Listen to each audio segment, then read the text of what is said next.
J'aimerais m'adresser aux élèves gendarmes que vous voyez, bien entendu, sur votre écran ici. Alors, vous les voyez en partance pour la vie civile. Donc, ils sont au poste de police. Ils sont en train de sortir de l'école de gendarmerie de Torogui. Alors, d'après ce qui nous a été dit, d'après ce qui nous a été rapporté, c'est que Apalo a les entourés, a procédé à un test de dopage dans l'enceinte des deux écoles. Donc, l'école de gendarmerie d'Abidjan et l'école de gendarmerie de Torogui. Alors, il s'est avéré à la sortie de ce test-là, ou de ces deux tests, que 120 gendarmes, 120 élèves gendarmes ont été testés positifs. Par conséquent, il les a mis à la porte, donc il les a reconduits à la vie civile. Voilà un peu les faits tels que présentés. Alors, chers amis, on va aller en profondeur parce qu'il faut qu'on parte en profondeur.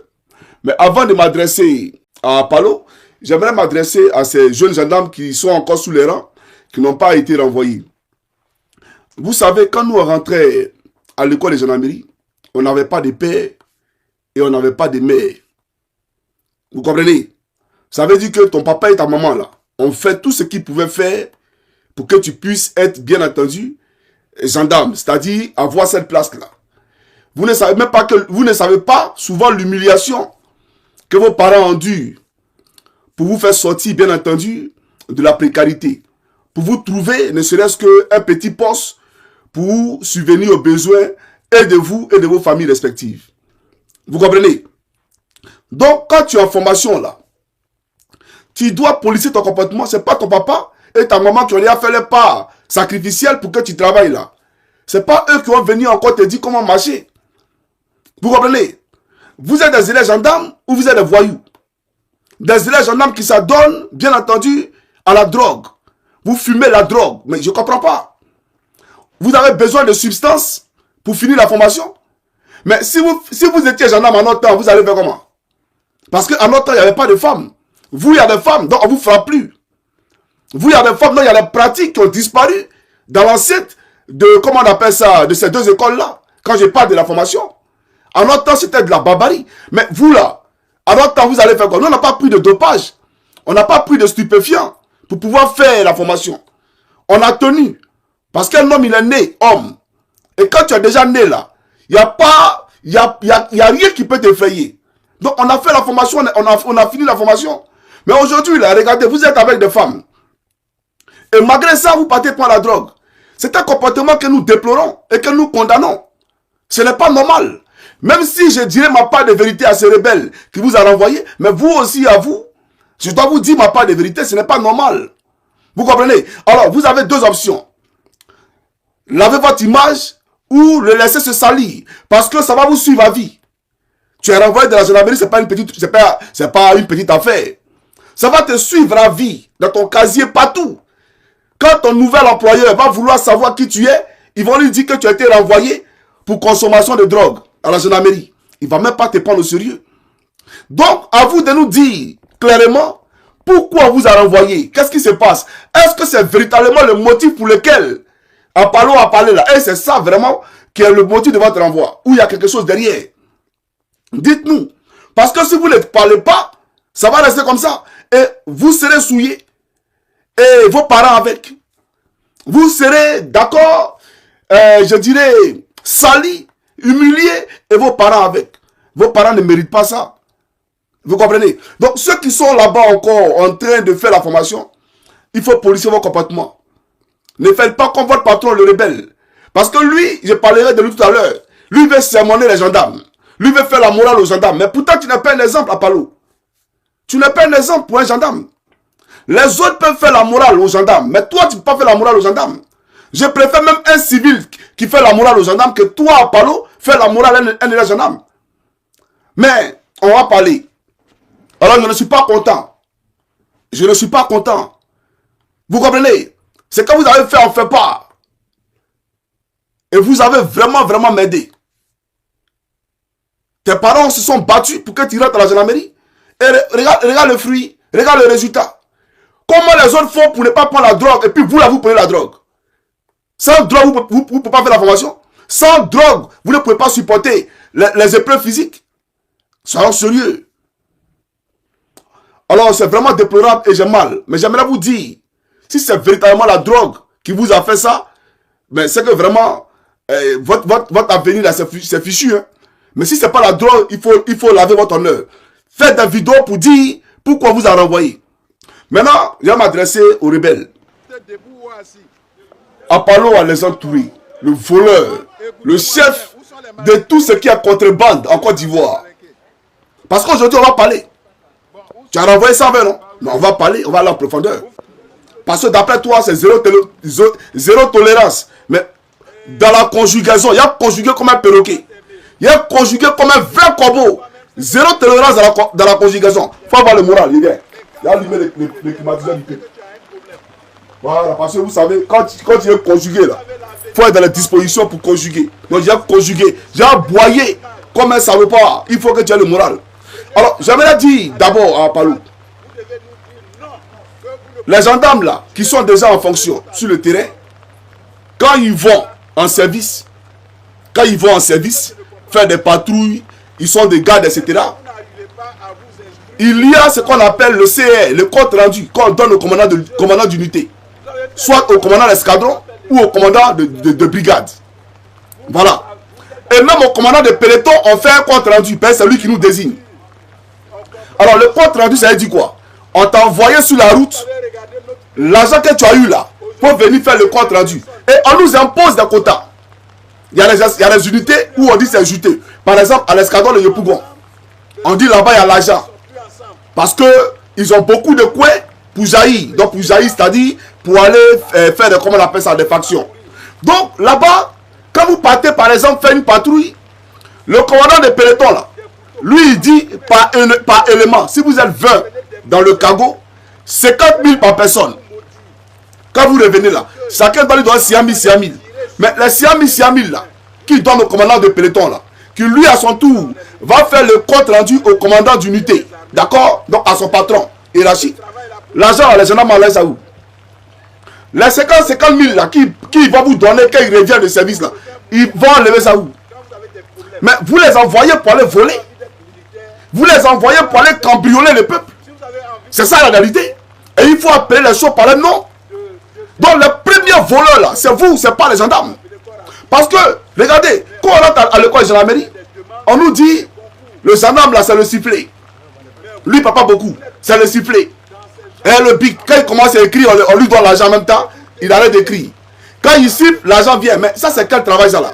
Moi, je vois des policiers français, des policiers anglais, des policiers américains, des policiers finlandais. Jamais, après la patrouille, ils sont allés trouver le commissaire pour dire au commissaire, voici ce qu'on a trouvé sur le terrain, voici ton argent, et puis eux, ils ont pour eux.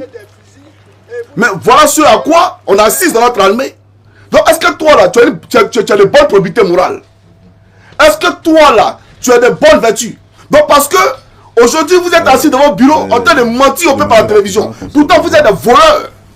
Les corridors qui existent en Côte d'Ivoire, là, ça sert à quoi? Dites-nous, quand tu quittes, toi, tu viens en France, non? Quand tu quittes Paris pour aller à Montreuil, pour aller à Marseille, tu trouves corridor sur la route? Mais avant tout, tu vois corridor de la ville là. À l'entrée de Marseille, il y a un corridor. À l'entrée de Bordeaux, il y a un corridor. À l'entrée de Lyon, il y a un corridor. Mais voilà une Côte d'Ivoire, un petit pays. Chaque ville, à l'entrée de chaque ville, entrée-sortie, corridor. Entrée-sortie, corridor. Mais soyons sérieux, dans le même pays là. Dans le même pays là, entrée-sortie, corridor. C'est pourquoi? Si vous devez contrôler des gens sur aux frontières de la Côte d'Ivoire, les postes frontaliers là, c'est là-bas qu'on doit faire des contrôles.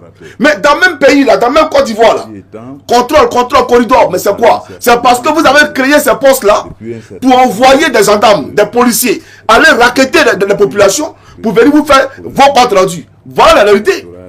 Et chaque unité de gendarmerie a pour obligation de te faire compte rendu à Palou. Donc chaque commandant d'unité, chaque commandant d'escadron, chaque commandant de brigade en Côte d'Ivoire, chaque commandant d'école, que ce soit l'école de gendarmerie d'Abidjan et l'école de gendarmerie de Tologui, ont pour obligation de te faire compte rendu. Et c'est des millions et des millions. Et même les affectations, c'est payant. Au PSO là, on paye pour être affecté. Tu comprends pas où bien? On paye pour être affecté. Même les concours dans l'enceinte de la gendarmerie, pour passer de MDL à MDL chef là, c'est payant. Faut payer. Les gendarmes là, ils allaient là où? Vous les raquettez tous les temps. Des corridors, des corridors. Donc toi là, tu es très mal placé pour faire la morale à quelqu'un. T'as compris? Tu es très mal placé. Parce que vous êtes tous des voleurs à la scène de la gendarmerie. Tous les officiers, c'est des voleurs. Quand les sous-officiers vont en service là, vous leur donnez l'argent. Quand ils vont faire les services, que ce soit les jalonnements, qu'ils soient des gars dans la RTI, c'est payé. Mais vous donnez l'argent. Vous ne donnez pas l'argent. Et pourtant, vous faites croire aux autorités que c'est payant. On vous donne l'argent. L'argent du gendarme, c'est 25 000 francs par jour. Sur papier. Mais lui, là, même 1000 francs, il ne gagne pas. On a vu des gendarmes ici à la Cannes qui étaient même obligés de payer leur propre transport pour aller surveiller la Cannes. Leur propre transport, ils payent. Même pour manger, il n'y a pas de nourriture. Mais le service est payant 25 000 par gendarme par jour pour surveiller la Cannes. Mais le commandant d'unité qui les a envoyés là-bas, là, lui, il prend l'argent, il est assis dessus. Vous êtes tous des voleurs, des brigands, et vous faites passer pour des forces de l'ordre. Vous n'êtes pas des forces de l'ordre. Venez en Europe, vous allez voir la vraie formation qu'on appelle force de l'ordre. Vous êtes des forces du désordre et du braquage. Voilà la réalité. Vous êtes des truands et vous portez la tenue militaire. Je comprends pourquoi tu as vendu l'école de gendarmerie et Tologui. Quand nous, on rentre à l'école de gendarmerie, on a cru en des valeurs. On a cru en des vertus. Mais en réalité, là, c'était quoi? Un désastre total. Un désastre total. Ma première unité, quand commandant le Koumassi, pourquoi? Je n'ai pas demandé à aller là-bas. On a fait le raid, comment on appelle ça? Le raid, c'est-à-dire le dernier parcours pour clôturer la formation. On est allé marcher. Je suis rentré à 3 h du matin avec ma classe Drigo et puis Mabri Gué. Parce que nous, là, on ne marchait pas. On courait. Tellement on est moral. On a couru. Et la dernière vague, la première vague après nous, là, est arrivée à 11 h à l'école de gendarmerie. Nous, on est arrivé à 3 h du matin. Tellement on courait. Donc, quand le capitaine Balé, allez, aujourd'hui, le colonel, quand il nous a vu, il dit, vous là, commando. Voilà comment on m'a muté à Koumassi. Mais ma première unité à Koumassi, quand j'arrive à Koumassi, je suis dans une voiture avec mon aîné. Il est aujourd'hui en Europe, il s'appelle Scala. Il a dit son nom ici. On a été envoyé par le commandant Aka via son service général qui était le MD chef Esmel. Donc vous savez ce qu'on faisait? On partait raqueter, d'accord, tous les fumoirs à Makori, tous les fumoirs à Koumassi. On partait raqueter ça. Et moi je suis assis dans la voiture et le conducteur, il me dit, quelqu'un avait tout à l'heure de donner enveloppe, hein, faut prendre. Et après il dit, mais c'est pourquoi? Il dit non, ici là, tu vois le quoi, non? Là la session en 20 ans. Ici la session, il dit, mais c'est pas possible. C'est pas possible. C'est incroyable. Vous comprenez? Donc j'ai été choqué. Parce que ce que j'ai appris là, pourquoi je suis rentré dans l'armée là, c'est pas ce que j'ai vu sur le terrain. J'ai été choqué. Maintenant, venons-en au fait. Après avoir exposé que vous êtes des voleurs et que les gendarmes, quand ils vont en service, vous ne les payez pas. Vous les raquettez. D'accord? Vous les asphyxiez. Et comme ils ne sont pas solidaires, on leur fait croire que les officiers, c'est la solidarité. Donc, les officiers peuvent disposer de vous comme bon les semble. Et comme ils ne sont pas solidaires, voilà, chacun là et puis il subit. On les vole tous les jours, ils subissent. Les gendarmes ont une maison baillée. Construit des logements sociaux pour les gendarmes. Pour les mettre dans ces logements sociaux-là. De façon à ce qu'à leur retraite, ces maisons-là leur reviennent. Définitivement. Vous n'êtes pas prêts. Vous préférez prendre l'argent pour donner à quelqu'un d'autre. Maison de quelqu'un. Et ils vont payer ça pendant 30 ans. Et puis à la fin de leur travail, il n'y a pas de maison au village. Ils n'ont pas de maison. Pourtant, ils ont passé le temps à payer une maison de quelqu'un pendant 30 ans. Mais l'État de Côte d'Ivoire n'est pas prêt pour les arranger, pour les aider à construire des logements sociaux. Et puis les baux là, c'est-à-dire le bail du gendarme là, l'État récupère jusqu'à ce que la maison revienne définitivement au gendarme. Vous êtes très mauvais. Vous êtes trop mauvais. Et quand on parle de ça, les gens, ils font la sourde oreille. Parce que le sous-officier doit rester malheureux. Tous les officiers de gendarmerie là, vous venez vous faire soigner à Paris. C'est vrai ou c'est faux? Vous tous, vous venez vous faire soigner à Paris. Et la prochaine fois qu'on vous voit ici là, il a dit à mes classes de vous prendre en photo. Voilà, parce que ici là, vous n'êtes rien ici. C'est à Abidjan là-bas, vous avez quelque chose. Ici là, vous n'êtes rien ici. On vous prend en photo, on met ça sur les réseaux sociaux. Mais ce n'est pas normal. Pourquoi le sous-officier lui parle de soigner à Paris? Pourquoi? Ma classe Corée Joël est décédée par manque de moyens. Un gendarme, hein, il est mort malheureusement. Il est mort pitoyablement. Et on appelle ça là un corps. Mon aîné aujourd'hui a eu AVC. Il a laissé pour compte. Il a AVC, il a laissé pour compte. La gendarmerie l'a abandonné. Vous appelez ça là un corps.